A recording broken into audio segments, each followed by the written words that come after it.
once we get this set up, we will be ready and raring to go. Let me just move this to a large screen. And hi, my name is Mike Doobie, and I will be your instructor for the following 6 modules. I'm also the president of the International Trauma Training Institute. And over the 6 weeks, over the 6 modules, you'll come to know me a lot better. You'll come to know ITTI a lot better. And hopefully through getting in touch with me at this address, I'll get to know you a lot better as well. So beginning this module 1, we're going to go over some basics. And these basics include things such as unconscious processes. And what you're going to see here is my own early training as a psychoanalyst, the PTSD response. We're going to look at the case of Kevin, a young man who we're going to be discussing over 3 or 4 different modules. We're going to look at the role or the influence of neuroplasticity in trauma, brain dysregulation, in particular dysregulation in children. We're going to do a quick version of Siegel's hand model. We're going to discuss the role of attachment and trauma. We'll look at Teicher's article, Wounds That Time Won't Heal, and we'll also discuss the fight, flight, freeze, and faint responses. So this is a picture of Pink Floyd, not a great picture, but my favorite picture. And the reason it's there is because several years ago I was working with a Vietnam veteran. And when I asked why he came to see me, he said, "You know, Doc, there's just someone in my head, but it's not me." And that reminded me of a lyric in a song from their Dark Side of the Moon album. And so here it is on the site, because to me that really represents what a lot of people having PTSD experience. Someone's in my head, man, but it's just not me. Also, how important is it for us to understand unconscious processes in therapy, and in particular in trauma therapy?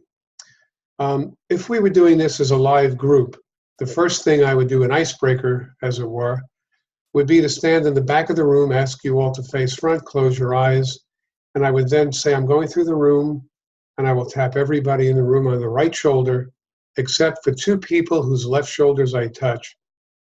At the end of this experiment, I'll ask one of the 2 people whose left shoulders I touch to come to the front of the room and give a 3-minute impromptu speech on the neurobiology of a traumatic memory. As you can imagine, you can just see people freak out at the whole notion of coming up in a room full of strangers giving a speech on a topic they probably know very little about.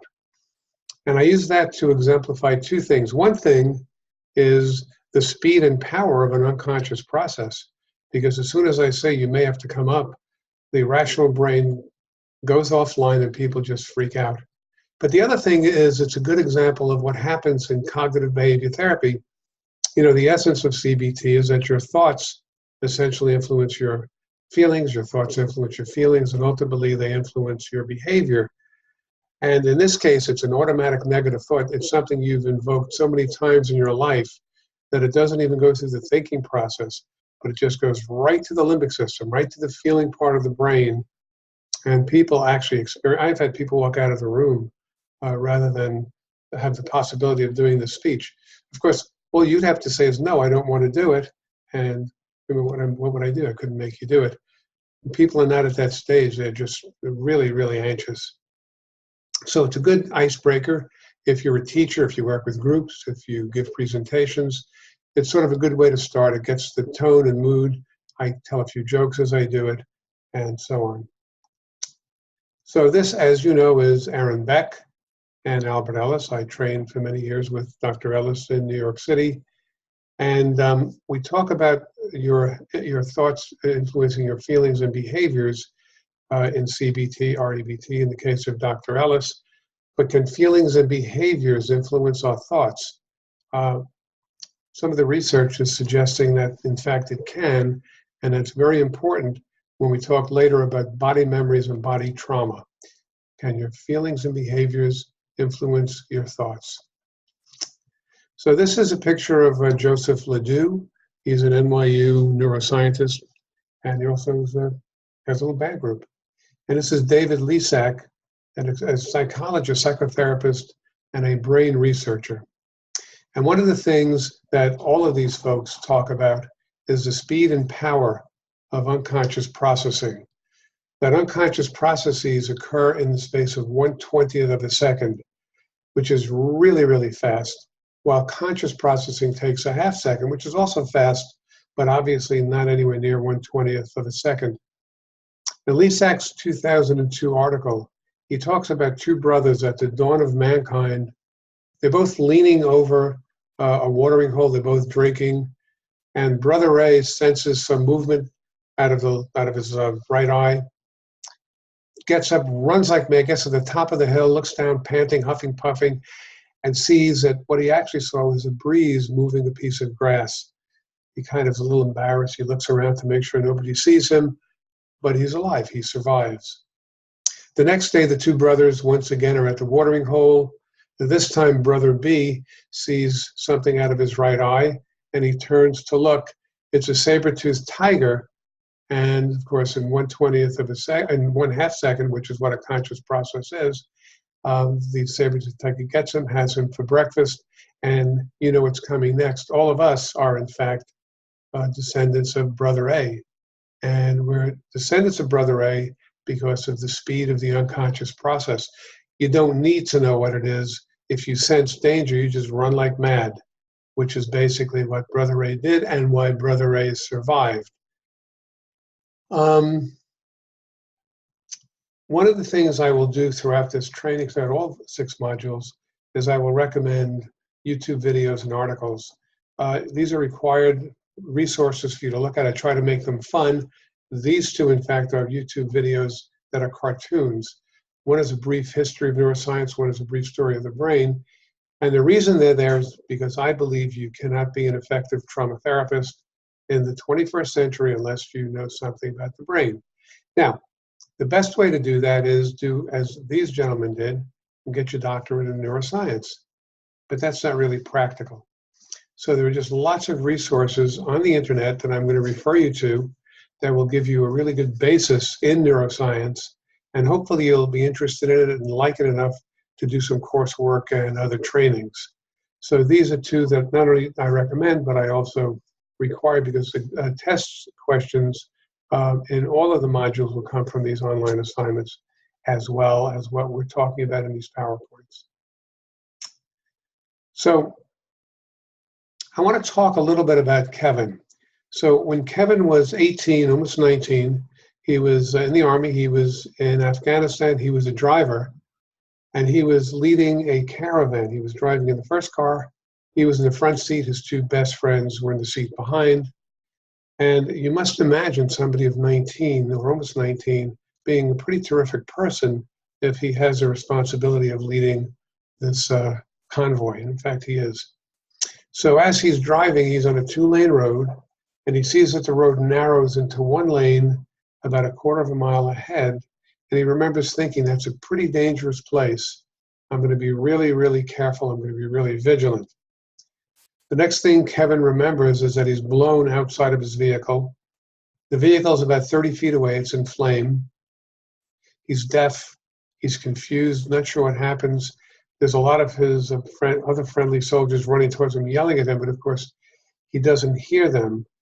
But his most vivid memory is that he has the helmet of one of his two friends, and he's picking up pieces of brain and bone and body part of the two friends behind him. And as a result of that particular experience, he was ultimately given a PTSD diagnosis and he was discharged. Some of you know about disability determinations, some of you don't, but in a nutshell, it's very difficult for any veteran to get a 100% disability determination. Very often veterans who deserve it wind up with a much smaller percentage determination. Kevin was given a 100% determination. I think he deserves it. I think he deserves a lot more than that, and was discharged and went home. And fast forward now, he's 25 years old. It's Christmas of 2015. He's now married. He has a 13-month-old child. His wife is pregnant with their second child. A few weeks before Christmas, they're in the mall. They're going to have some breakfast in the food court, and then they're going to finish off Christmas shopping. And as they're walking towards the food court, there's a loud noise. Now, Kevin doesn't remember that. His wife thinks it was somebody dropping a tray. Regardless of what the noise was, the next thing, 1/20th of a second, Kevin dives under a table where 4 strangers are sitting. They're surprised. He curls into a fetal position. He's trembling. He's sweating. He's muttering to himself. And he's unresponsive to his wife, who keeps calling his name. The 13-month-old toddler is screaming. One of the people at the table has the wherewithal to call 911. Now, no matter what you say, I know everybody out there, including myself, has been in the mall at least once in their lives. And if you're at the outside of a mall, very often to go from the outside to the food court takes 8, 10, 12 minutes. And if it's Christmas and you're window shopping and you have a toddler, it might even take more. What was so amazing is that first responders arrived in 8 minutes. Nobody's sure how that happened, but it did. And at about 8 minutes, Kevin's eyes began to open. And the first thing he said, which is very common to people who have these flashbacks, is, "What happened? How did I get here?" And by this time, one of the 911 responders was doing some tests on him. They took him to the hospital. They released him and he went home. Now, Kevin has a little man cave, which is really a small master closet off the master bedroom. And the closet contains nothing except a reclining chair and a sound system. And Kevin retreats to that man cave every day. For a few hours, he listens to music. He finds it very soothing and very calming. After this event at the mall, he stayed in that man cave for 10 days and did not leave once. His wife said, "You know, Mike, I would give him food and he would return an empty plate outside the door. I never once saw him leave to go to the bathroom, but I can't imagine anybody not going to the bathroom for 10 days.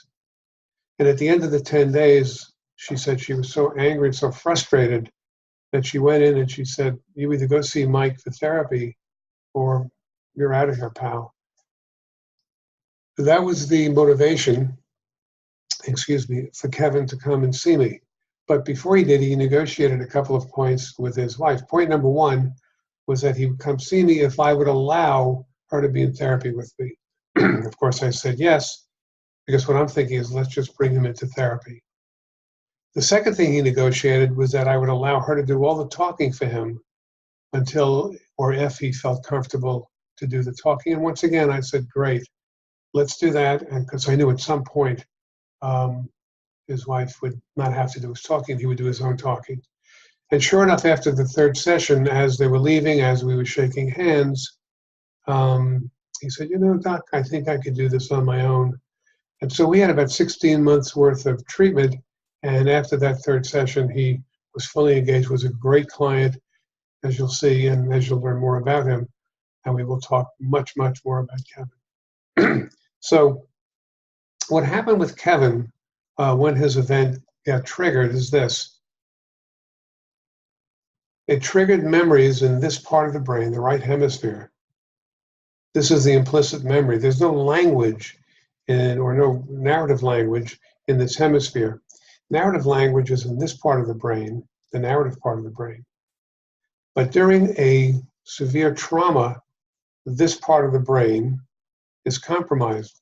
So there are no narrative memories here, or the narrative memories are not coherent. What memories do exist are here, implicit memories, and these are made up of feelings, images, and sensations, which are so powerful that when triggered, the survivor experiences the event as if it was really happening again in real time, and that's what happened with Kevin. And many people who have these very powerful flashbacks also understand on some level that each time it happens, it's going to be more powerful. And each time it happens, it's going to be easier to be triggered. We'll talk a little bit more about that in tomorrow's session, but not tomorrow's session, next week's module, sorry, old habits. But I want you to remember what happens when these events are triggered, because one of the reasons PTSD is so devastating to people who have it is because they are terrified of these events being triggered. So this is one of my favorite cartoons, and this is about a little business that I'm setting up. I might sell you franchises in it or not, and we call it McDocs. And so you set up this little kiosk. That's me. I know you can't see it. You'll have to believe me. And cars line up, and for $25, I answer one question. And because I was an analyst, my answer to all questions is the same. It's your fault. It's your parents' fault. So here we have 4 cars. They might take 1 minute to go through. I charge $25 a question. How many of you out there earn $100 in a minute? What we're talking about here is neuroplasticity and what we really learned from our parents, the people who were our first teachers. So we certainly learned things like language and practical things. But what we really learn is how to be humans. So we look at our parents, we observe them, we see what happens when they're angry, when they're frustrated, when they're in love, when they argue, how they treat children, and so on. 6 years ago, I had a young woman client named Rachel. And Rachel was 38 years old. She'd been married and divorced 5 times, and that's a lot of marriage and divorce. In fact, that's a lot of marriage and divorce for somebody who might be 68. And each time, and when she came in, she was badly beaten. She had to be helped into the seat by her sister. She had a good sense of humor. She said, Mike, I don't know how I do it, but I just always pick these guys. And each of these guys I pick were alcoholics, and each of them were violent towards me. And this last one, number 5, the one who put her into the hospital, the one who beat her so badly, she thought was the real keeper. They had dated for over a year. He never raised his voice, never laid a finger on her. But the morning after they actually got married, they woke up and she asked him what he wanted for breakfast. And the next thing she knew, she was on the floor. She saw these bright red and green stars. She had blood coming from her ear, from her nose, from her mouth, and she just didn't know what hit her. And that was the first of daily beatings every day for 2 or 3 weeks until she finally had him arrested and they divorced and so on and so forth. So one of the things we talked about was, where did she meet men? She meets them in bars. Down here in Sarasota, which is where I live, she meets them in a place called the Daiquiri Deck. And I said, did you see a relationship between consorting with alcoholics and picking them up in a bar? And she said, as a matter of fact, I only see it now. And the other thing I asked her about was what her family makeup was like. So Dad was a violent alcoholic. He used to beat Mom regularly when he was drunk, which was often. She had 2 older brothers, and while he didn't beat them, don't you hate when people do this? He would actually be very strict with them and sometimes take the belt or sometimes take a 2x4 in disciplining her 2 older brothers. And then there was Rachel and her younger sister, who he adored, never raised his voice to, never hit them, and he worshiped them, and they in turn idolized him. And somehow the brain was able to compartmentalize the violent drunk father from the adoring father. And I asked her how many of the men she dated reminded her of her father. And before I even finished the question, she said, oh, none of them look like Dad. And I said, okay. Did they have any traits that were similar to your dad's? And we had a discussion on that. But she was a very bright woman. And within a few minutes, she was able to identify major personality traits that each of those 5 husbands had that reminded her of her father.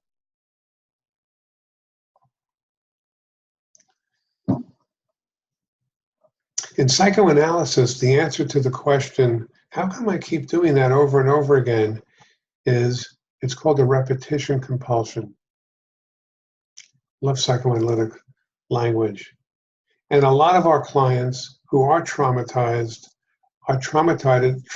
because they repeat the same negative and destructive behaviors over and over again.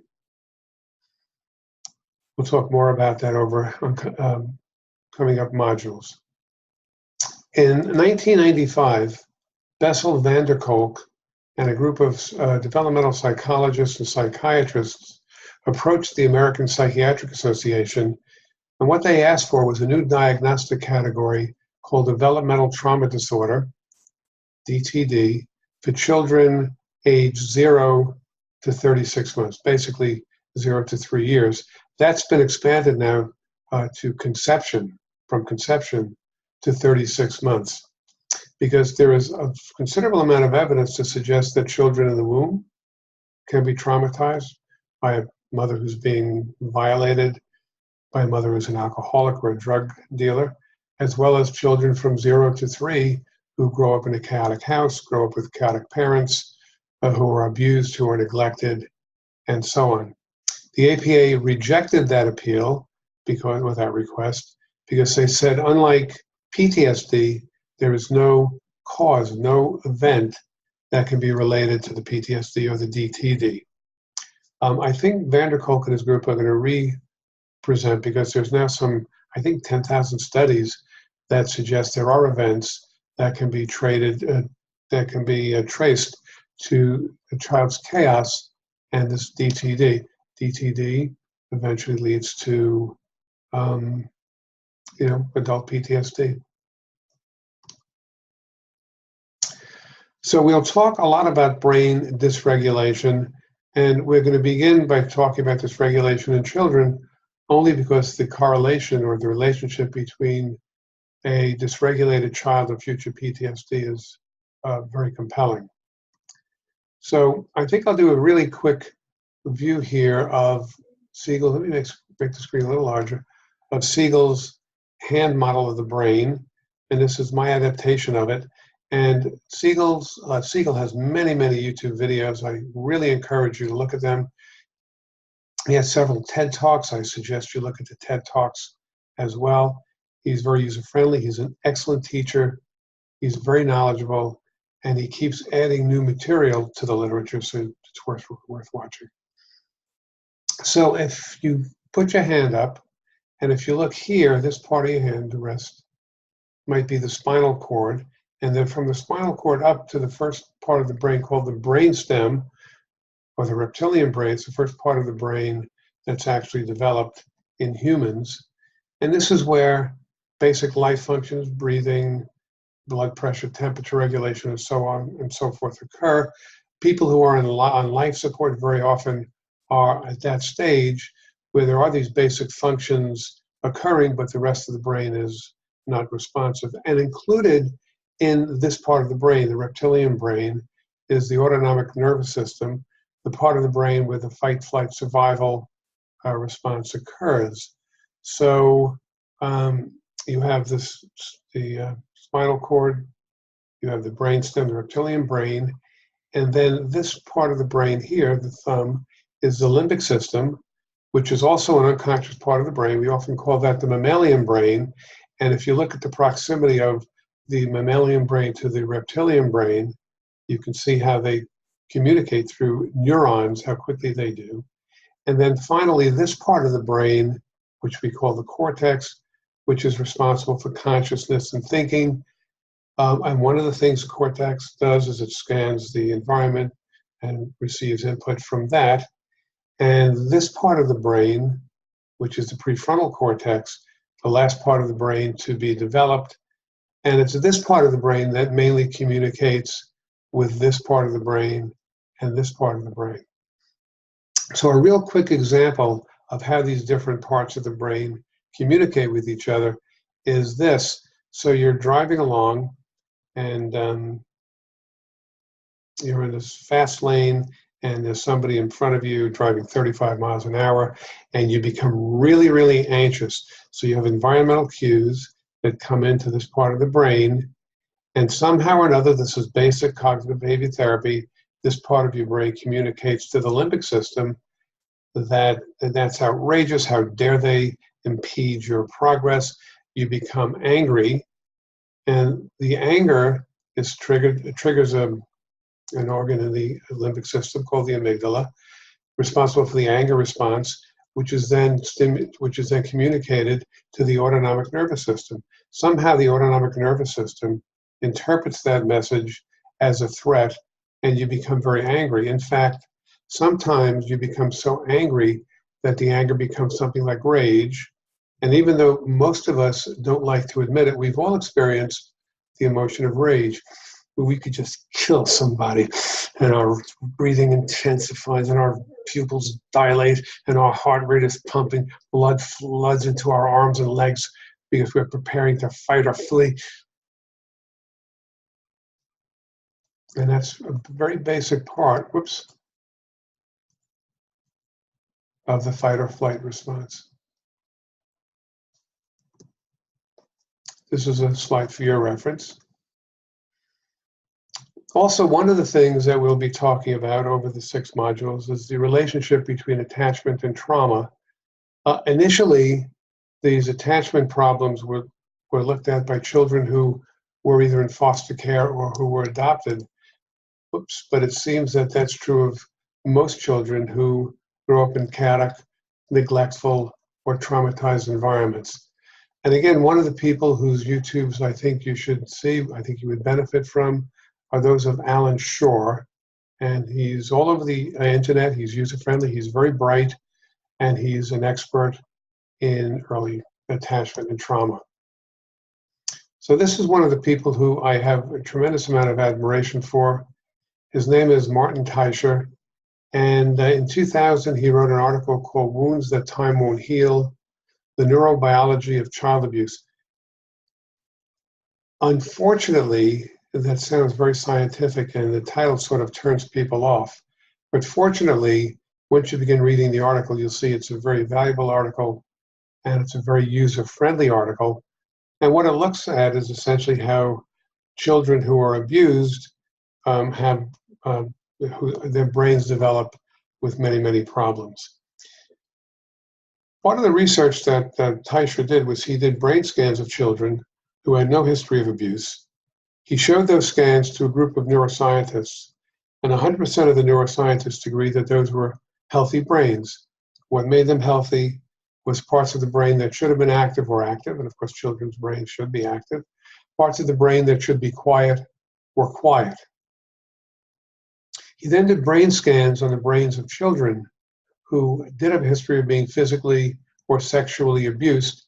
And once again, the neuroscientists said, no, these are compromised brains because the parts of the brains that should be active were kind of dead, and the parts of the brain that should have been calm were active and kind of abnormally or regulated or irregularly active.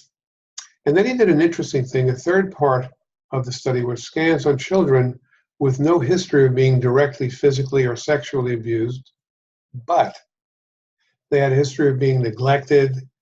They had a history of being involved in a vicarious traumatization, perhaps the mother or a sibling being abused, but they themselves were not directly abused physically or sexually.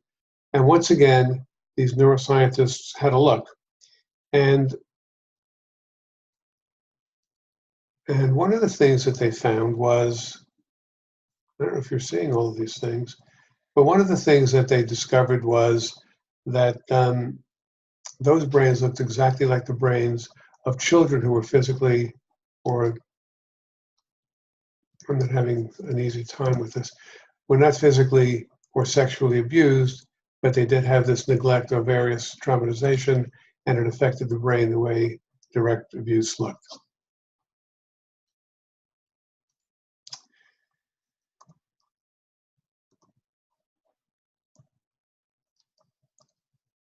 So this is a slide for your reference. This is a slide for your reference. This is a slide for your reference. This one. And I want to talk a little bit now about fight, flight, freeze, and faint. We usually talk about fight, flight, freeze in one sentence. Maybe, maybe not. But the typical response to some kind of a stimulus is to fight or to flee. And if fighting or fleeing is not available, we freeze. But these happen in 1/20th of a second. It bypasses the thinking part of the brain, and it's a very, very instantaneous response. Fight, flight, freeze. Several years ago, there was a lawsuit in Virginia where a University of Virginia co-ed sued 7 University of Virginia students for raping her. And so each of the 7 students had an attorney. She had an attorney. And the defense by all 7 defense attorneys was, she didn't do anything. Therefore, she must have consented. That particular defense is changing in many jurisdictions as attorneys and as courts become more aware of what the freeze response is like. It happens a lot with young children who are being abused. They freeze, or they enter into these dissociative states, fight, flight, freeze. And sometimes when the freeze state is invoked over and over again, the system shuts down and they can faint, and sometimes they can actually die. If we had more time, we would discuss adrenal exhaustion or adrenal fatigue, controversial topic, but I encourage you to look up adrenal fatigue on the internet and see what there is to say about it. Fight, flight, freeze, or shut down.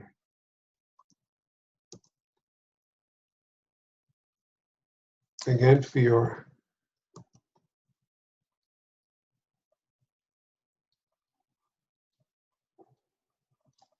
these are just good slides, and there's just so much good information that I couldn't resist showing them to you. So just kind of a review, you're required to view the videos and articles embedded in the slides. Some of the test questions will come from these sources.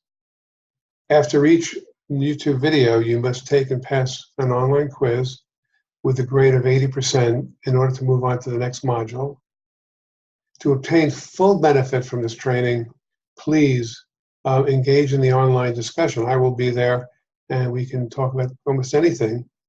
I will see you in Module 2, bright-eyed, bushy-tailed, whatever that means.